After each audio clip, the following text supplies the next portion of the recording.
Hello students, today we are going to discuss the circulatory system in human beings, or you can say the transportation in human beings.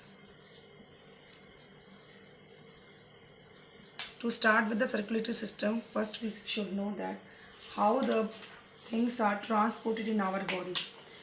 Mainly the transportation mechanism is carried out by blood. The main component which carries all the things in our body is blood. All of you aware of the word blood. In the lower classes you have studied about the blood, that blood is a connective tissue.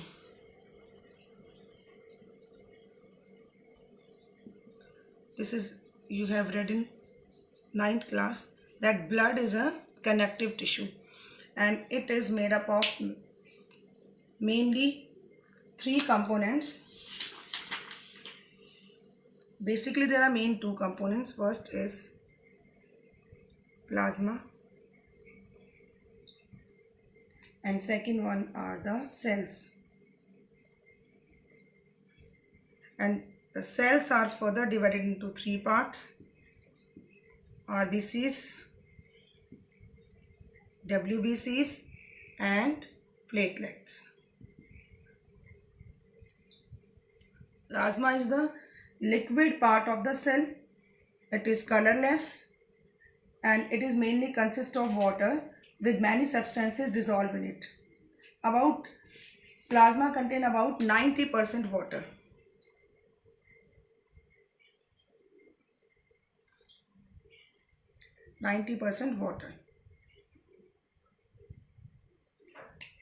So dissolved substances such as protein, digested food, common salt, waste products, they are all carries in dissolved form by plasma.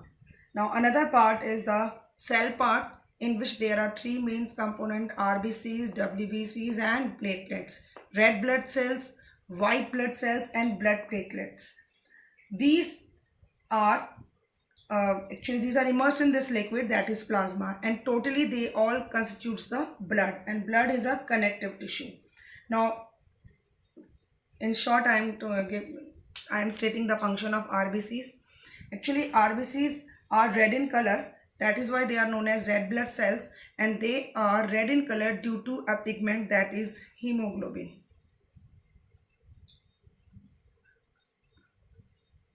That is hemoglobin, and hemoglobin has a very important role because hemoglobin is, or you can say, has high affinity for oxygen.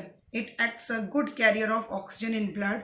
That's why hemoglobin is very important. So RBCs, generally in human beings, the RBCs do not have nuclei. This is again an important thing. No nuclei is present in RBCs.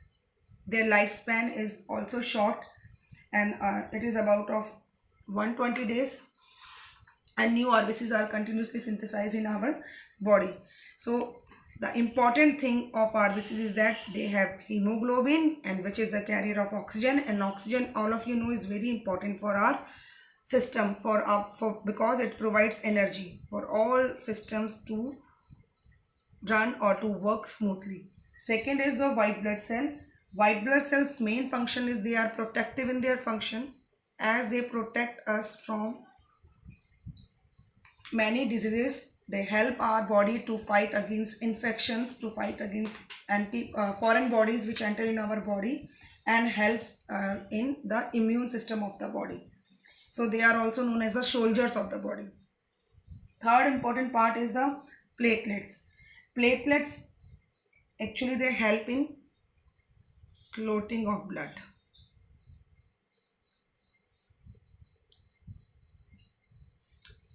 खून का जमना, रक्त का थक्का जमना, that is clotting of blood. अगर आपको कहीं चोट लग जाए, वहाँ से खून निकलना शुरू हो जाता है, और अगर वो खून ना रुके तो हमारी बॉडी से कंटिन्यूसली क्या होगा, ब्लड लॉस होगा. और अगर ब्लड लॉस हो गया तो patient may die due to heavy blood loss. So this is very important function of platelets, that it helps in clotting of blood. So these are the main components of the blood. There are main functions of the blood also. Functions of blood.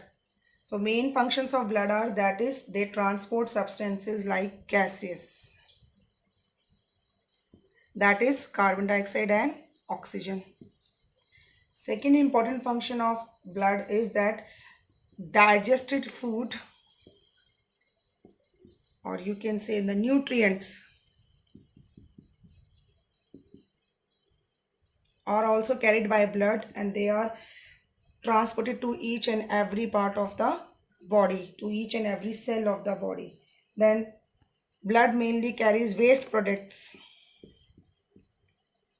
from the cells, brought it to the kidney, and then it helps in the elimination of the waste product from the body. Blood also helps in carrying hormones. Hormones play a very important role in growth and development of the body, for the well working of the body. So these are secreted by the endocrine glands, and they pour their secretion directly into the blood, and blood carries them to their targeted organ. So blood also protects our body from diseases, that is in form of, that is, it has WBCs which help in this function, and blood also helps in regulating the body temperature. And it is a very important aspect of mammals that they are warm-blooded animals. Birds and mammals are warm-blooded, and blood is helping in regulating the body temperature, and our constant body temperature is, which is normal body temperature, is 37 degrees Celsius. So these are the some important functions of the blood. Now we will talk about the blood vessels. In our body, the blood flows in blood vessels, or we can say that our circulatory system is basically made up of the three main components, that is the blood, heart, and third one is the blood vessels. So blood vessels are of, we can categorize the blood vessels into three types: arteries, veins, capillaries.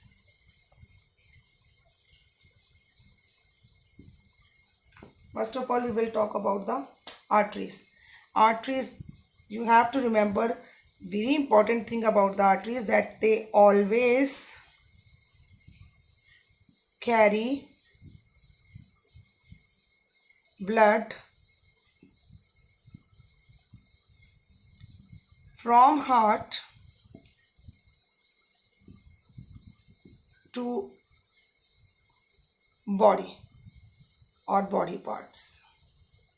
This thing you have to always remember, always carry blood from heart to body. And this is reverse in case of veins, that they always carry blood from body parts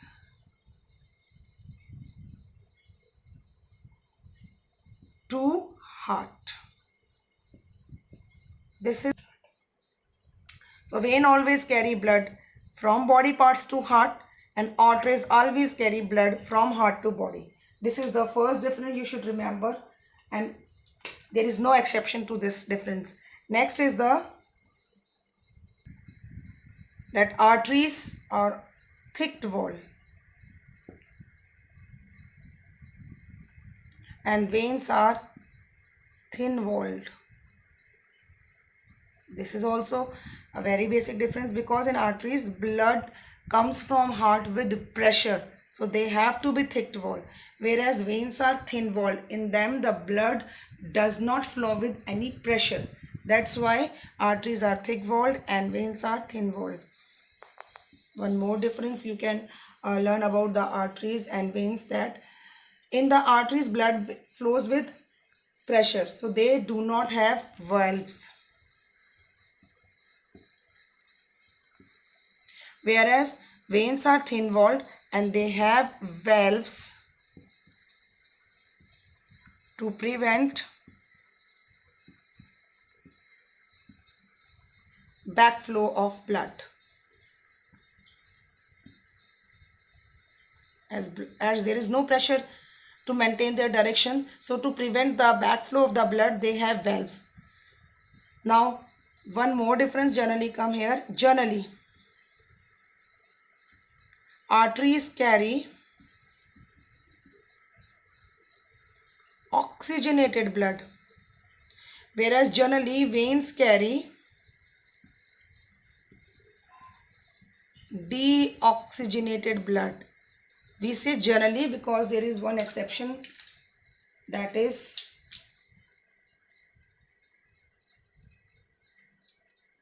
pulmonary artery, and here is pulmonary vein. Pulmonary means lungs, the artery which goes from heart to lung, and the vein which comes from lungs to heart. So this condition is reversible here. In pulmonary arteries there is no oxygenated blood. In pulmonary vein there is no deoxygenated blood. Otherwise generally in arteries there is oxygenated blood, and in veins there is deoxygenated blood. Now third blood vessel, that is capillaries. Capillaries are very narrow blood vessels, or they are single cell layer, and like this,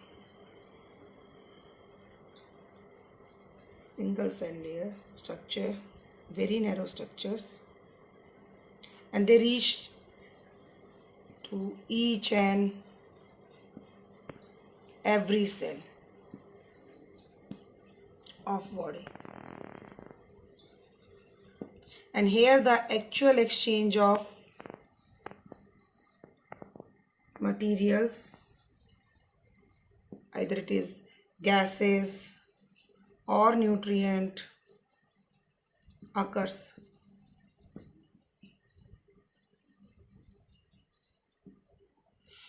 Capillaries reaches to each and every cell, and capillaries actually, when artery come from the body, from the heart to the body, artery is coming, it will get bifurcated into many thin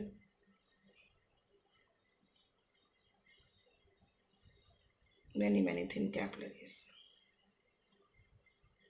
Blood will go each capillary,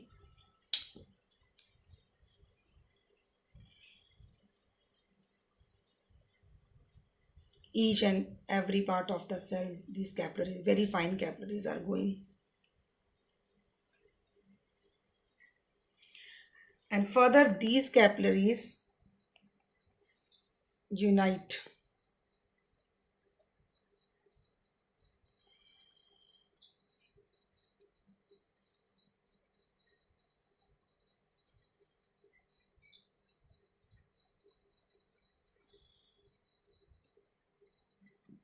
And they will form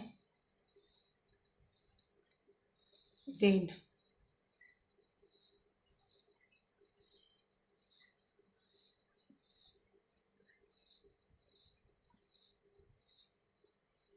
They will form vein.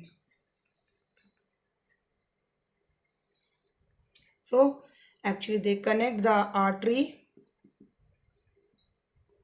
and vein. They are acting as a connection between artery and vein. Artery comes from the heart carrying the blood. It is then further it is bifurcating into very narrow vessels, that is capillaries, and these capillaries are reaching to each and every part of the body, to cell, and then from there again these capillaries are joining and they are draining their blood in the vein. So here the cell which is getting the blood exchanges the material with the help of the capillaries, and the rest, the material which is not required, that is the waste, which will come into the blood, and that blood will again, capillaries will again unite and they will form vein, and that is drawn into the vein.